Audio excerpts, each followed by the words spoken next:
as morning light begins to shine, I seek your word and make it mine. In quiet moments, faith is born. With every breaking of the dawn, rise and reflect on promises true. With every dawn, I'm renewed by you. Guided by grace, strengthened by love, your light leads me from above. Your word, my hope, my guiding way. In you I find strength each day. Through trials and fears, I trust and rest. In your wisdom I am blessed. Rise and reflect on promises true. With every dawn I'm renewed by you. Guided by grace, strengthened by love, your light leads me from above.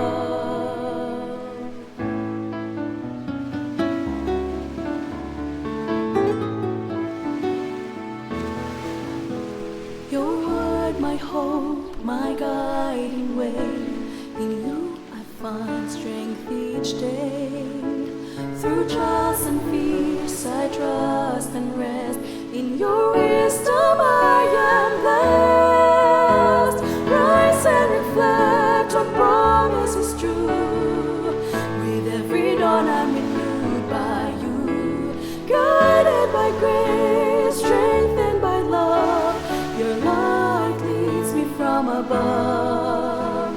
Rise and reflect on promises true. With every dawn I'm renewed by you. Guided by grace, strengthened by love, your light leads me from above. Your light leads me from above.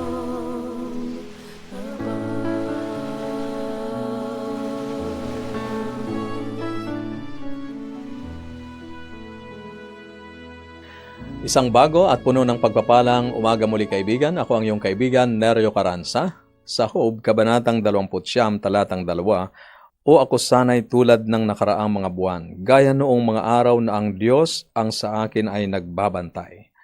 Sa talatang ito ay ipinahayag ni Job hindi lamang ang kanyang pangungulila sa kanyang mga anak at yaman, kundi higit sa lahat sa presensya ng Diyos na dati niyang malapit na nararanasan. Sa halip na magreklamo, naghahangad si Job ng pagbabalik sa ugnayang iyon.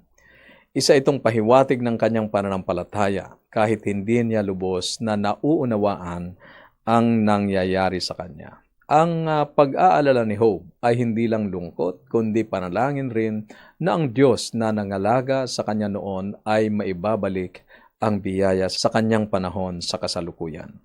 Kaibigan, ikaw ay sumusubaybay sa Adventist World Radio, AWR 89.1 FM at ito ang ating programang Rise and Reflect. Dito ay pinasisimula natin ang bawat araw sa pagbabalik ng pasasalamat sa ating Panginoong Diyos, pagbabasa ng kanyang salita at sa pananalangin.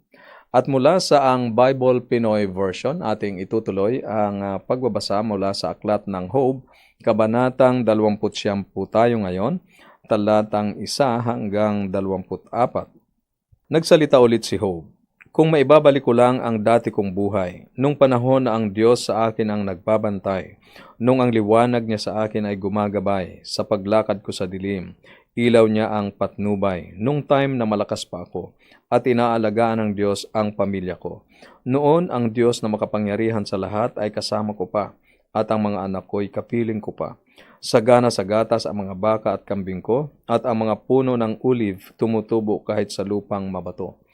Pag umaattend ako ng meeting at umupo kasama ng mga leader ng bayan, pinapadaan ako ng mga kabataan at tumatayo ang mga matatanda bilang paggalang. Titigil ang mga leader sa usapan nila kahit ang mga kilalang tao ay hindi magsasalita. Pag nakita nila ako at narinig, papuri ang sinasabi nila tungkol sa akin. Tinulungan ko ang mga dukhang nangangailangan, pati na rin ang mga ulilang dapat damayan. Pinupuri ako ng mga dumanas ng sobrang hirap, pati mga byuda ay napapahiyaw sa tuwa. Mabuti ang ginagawa ko at fair pag nag-judge ako. Para sa mga bulag, ako ang naging mga mata nila. Sa mga pilay naman, ako ang kanilang mga paa. Naging tatay ako sa mga mahihirap. Pinagtatanggol ko sa korte maski ang mga di ko kilala. Nilabanan ko ang masasama para ang mga biktima nila ay mapalaya. Sabi ko sa sarili ko, hahaba ba yung buhay ko at mamamatay ako sa bahay ko? Gaya ako ng punong kahoy na may tubig na sagana at ang mga sanga sa hamog ay laging basa. Patuloy akong pinupuri ng lahat at di nauubos ang aking lakas. Nakikinig ang mga tao sa sasabihin ko. Tumatahimik sila pag mag-a-advise ako. Di na dapat ulitin ang sinabi ko sa kanilang isipan na itatanim ito. Mga salita ko'y kanilang hinihintay gaya ng magsasaka na sa ulan ay nagbabantay. Ang mga ngiti ko'y nagpapalakas ng loob nila. Natutuwa sila sa masayahin kong mukha. Para akong hari na naglilid sa Armenia at nagpapasaya pag sobrang lungkot nila. Nananabik sa Diyos. Anong panahon sa iyong buhay, kaibigan, ang gusto mong balikan? Sa kabanatang ito, naaalala ni Job ang mga araw na higit na mahalaga. Ang mga alaala ng pagkabata, panahon na masagana at buo ang kanyang pamilya. Hinangad ni Job ang mga araw nang siya ay nasa matalik na pakikisama sa Diyos. Sinimulan niya sa kabanatang 29 ang mga salitang, napakaraming pananabik ko sa mga lumipas na araw, sa mga araw na binantayan ako ng Diyos, sangayon sa talatang 2. O para sa mga araw na ako ay nasa aking kalakasan, nang ang matalik na pagkakaibigan ng Diyos ay pinagpala ang aking tahanan. Ito ang mga salitang binitawan ni Job. Naaalala ni Job ang kabutihan ng Diyos sa kanyang buhay. Malatulang sinabi ni Job sa talatang 6, noong ang aking mga hakbang ay naliligo sa gatas at ang mga bato ay nagbubuhos para sa akin ng langis na tumatagas. Napakagandang larawan ng mapagbigay na pag-ibig at patnubay ng ating Panginoong Diyos kay Job. Itinaas ng Diyos si Job sa isang lugar ng impluensya. Ang sabi ni Job, nang pumunta ako sa pintuan ng lunsod at maupo sa liwasan, nakita ako ng mga kabataang lalaki at tumabi at tumayo ang matatandang lalaki. Sangayon sa talatang 7 at 8. Naroon ang mataas na pagkilala at paggalang kay Job ng mga tao maging ng mga matatanda. Dito ay binibigyan tayo ng pananaw sa uri ng pagkatao ni Job noon. Isang taong may kabaitan at katarungan. Kaya nga sa talatang 12 at 13, sapagkat aking iniligtas ang dumaraing na dukha, maging sa mga ulila walang tumutulong. Ang basbas ng malapit ng mamamatay sa akin ay dumating at ang puso ng babaeng balo ay pinaawit ko sa kagalakan. Ako'y nagbihis ng katuwiran at ako'y dinamitan. Parang isang balabal at isang turbante ang aking katarungan. Sa bulag ako'y naging mga mata at sa pilay ako'y naging mga paa. Sa dukha ako'y naging isang ama at siniyasat ko ang usapin niyaong hindi ko nakikilala. Talatang 17, aking binali ang mga pangil ng masama at ipinalaglag ko ang kanyang biktima sa mga ngipin niya.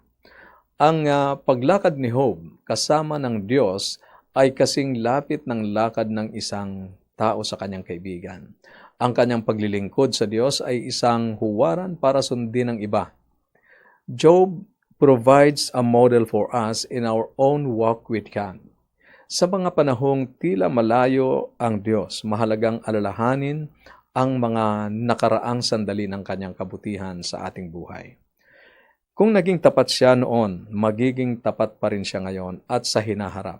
Ito rin ay paanyaya na manabik sa presensya ng Diyos higit sa anumang mga bagay.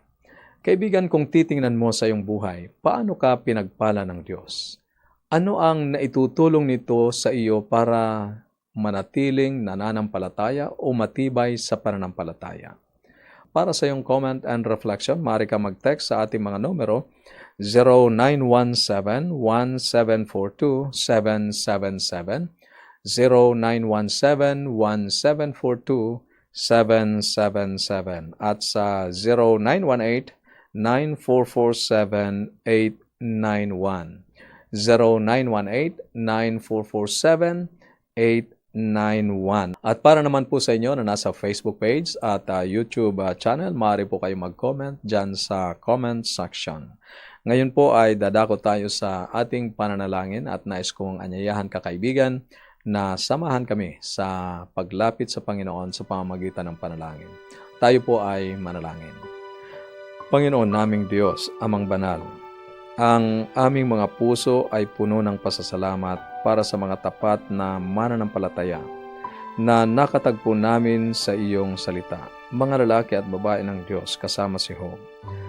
Naway matuto kami, Panginoon, mula sa kanila ng may bukas na puso na maging huwaran ang aming sariling paglakad kasama mo. At sa panahon sana, Panginoon, ng mga mahihirap na kalagayan, karanasan sa buhay, ay tulungan kaming alalahanin ang inyong kabutihan sa amin sa mga nakaraang panahon. Sana'y magkaroon kami ng pananabik na sumalubong sa inyong anak sa kanyang pagbabalik upang makasama kayo sa magpasawalang hanggang buhay. Panginoon, ngayong umaga akin pong itinataas ang panalangin ng aming mga mahal na tagapakinig. Meron po silang mga pasanin, Panginoon, at kayo po ang higit na nakakaalam ng pinakamabuti para sa kanila. Ang akin pong dalangin ay tugunin niyo po ang kanila pong mga kahilingan, lalong-lalo na po ang kanilang mga dalangin na makapagpapalakas ng kanilang pananampalataya. Tulungan din sila, Panginoon, na sa panahon na kanila pong pinagdadaanan ng mahihirap na kalagayan sa buhay, kayo po ang kanila pong maging kaaliwan, comfort at pag-asa. Maraming salamat po sa pag-iingat na inyo pong ipagkakaloob sa amin sa buong maghapong ito, sa pangalan ng aming tagapagligtas na si Jesus. Amen. Amen. Kaibigan, ako po ay nagpapasalamat sa inyong pagtangkilik dito sa ating himpilan, AWR 89.1 FM, sa inyo pong maagang pag-tune in sa ating programang Rise and Reflect. Sana po kayo po ay napagpapala ng atin pong mga binabasang bahagi ng banal na aklat. Ngayon po ay nais kong ipagkaloob sa inyo ang isang napakagandang aklat, Pag-asa para sa mga panahong maligalig. Ito po ay mapapasa inyo kung inyo pong ite-text ang inyong kompletong pangalan at address dito po sa ating himpilan, AWR 89.1 FM. Ang atin po mga numero 0917-1742-777, 0917-1742-777 at sa 0918-9447-891, 0918-9447-891. At para naman po sa inyo na nasa Facebook page or YouTube channel, maaari po kayong mag-comment dyan. I-comment nyo po ang inyong kompletong pangalan at address at contact numbers para po matanggap ninyo ang babasahing ito, Pag-asa para sa mga panahong maligalig. Ako ang iyong kaibigan, Neryo Caranza, na nagsasabing huwag kang matakot, huwag kang mangamba, huwag kang mag-alala. The Lord is always near you. Pagpalain po kayo ng ating Panginoon at ang susunod, may nagmamahal sa iyo.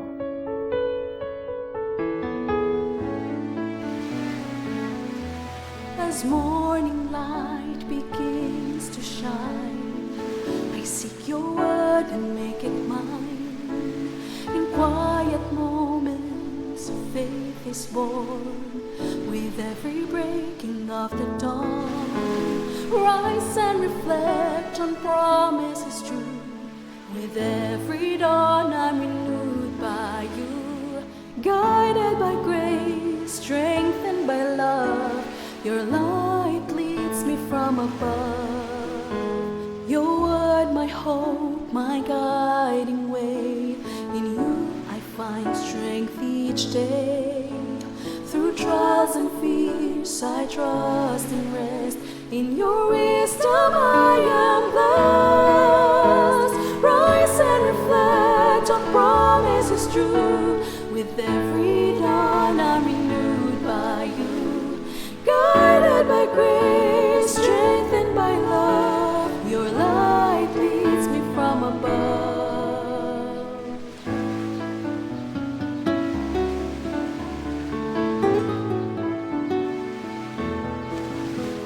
Your word, my hope, my guiding way.